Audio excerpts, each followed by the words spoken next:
Hello viewers, welcome to Hope Things kitchen.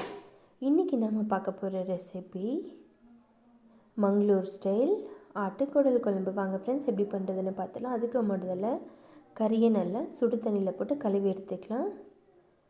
இந்த மாதிரி pieces போட்டு வச்சுக்கலாம். இப்போ அடுப்பை பற்ற வச்சு ஒரு குக்கர் வச்சுக்கிட்டு அதில் 2 டீஸ்பூன் எண்ணெய் சேர்த்துக்கலாம். 1 டீஸ்பூன் இஞ்சி பூண்டு விழுது, அதை நல்லா வதக்கிக்கோங்க. அதுக்கப்புறம் கட் பண்ணி வச்சுருக்கிற கறியையும் அதில் சேர்த்துக்கோங்க. கறியை சேர்த்துட்டு 1/2 டீஸ்பூன் மஞ்சள் தூள் சேர்த்துக்கோங்க. கறிக்கு தேவையான அளவு உப்பு சேர்த்துக்கோங்க. உப்பு சேர்த்துட்டு நல்லா வதக்கிக்கலாம்.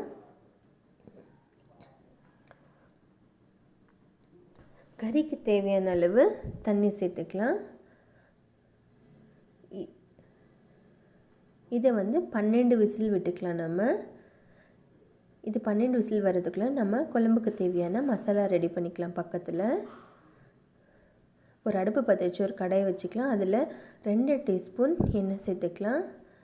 1 ஏலக்காய், 3 லவங்கம், 2 பட்டை, 1 இன்ச்சு இஞ்சி பொடிசாக கட் பண்ணது, 30 பல்லு பூண்டு, 1 பொடி சின்ன வெங்காயம், 1 பெரிய வெங்காயம் வெங்காயம் சேர்த்துட்டு நல்லா வதக்கிக்கலாம். வெங்காயம் கொஞ்சம் வதங்கினதுக்கப்புறம் 1 டீஸ்பூன் சோம்பு சேர்த்துக்கலாம். 1 டீஸ்பூன் மிளகு சேர்த்துக்கலாம். 3 காஷ்மீரி மிளகாய் சேர்த்துக்கலாம்.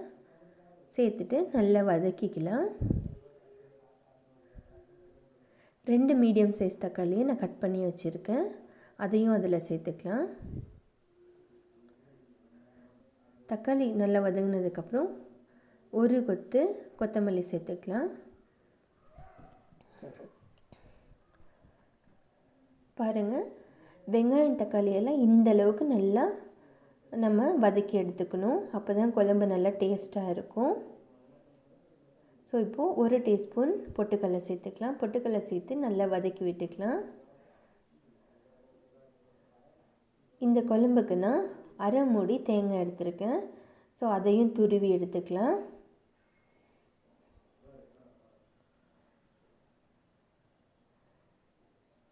ஸோ நம்ம துருவின தேங்காவையும் அதில் சேர்த்து ஒரு 2 நிமிஷம் போல் நல்லா வதக்கிக்கலாம்.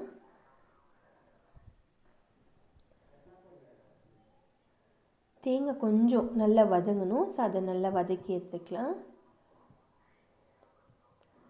ஒரு ஜார் எடுத்து அதில் 1/2 டீஸ்பூன் மஞ்சள், 1 டீஸ்பூன் தனியாத்தூள், 1/2 டீஸ்பூன் கறி மசாலா, 2 டீஸ்பூன் குழம்பு தூள், 1/4 டீஸ்பூன் போல் சீரகத்தூள் சேர்த்துட்டு நம்ம வதக்கி வச்சுருக்கிறதையும் அதில் சேர்த்து நல்ல ஒரு ஃபைன் பேஸ்ட்டாக அரைச்சி எடுத்துக்கலாம். பாருங்கள், ப்ரெஷர் போயாச்சு.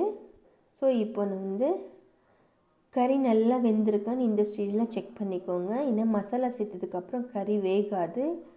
பாருங்கள், கறி நல்லா வெந்திருக்கு 12 விசிலுக்கு. இப்போ நம்ம அரைச்சி வச்சுருக்கிற மசாலாவும் சேர்த்துக்கலாம். மிக்சியை கழுவி அந்த தண்ணியையும் அதிலேயே ஊற்றிக்கலாம். இப்போ நம்ம குழம்புக்கு தேவையான அளவு தண்ணி சேர்த்துட்டு குழம்புக்கு தேவையான அளவு உப்பு சேர்த்துக்கலாம். குழம்பு நல்லா வேகணும். வெந்தி நல்லா இந்த அளவுக்கு சுண்டினதுக்கப்புறம் இதை நீங்கள் சுடான சாதத்துக்கு சர்வ் பண்ணிக்கலாம். தேங்க்ஸ் ஃபார் வாட்சிங்.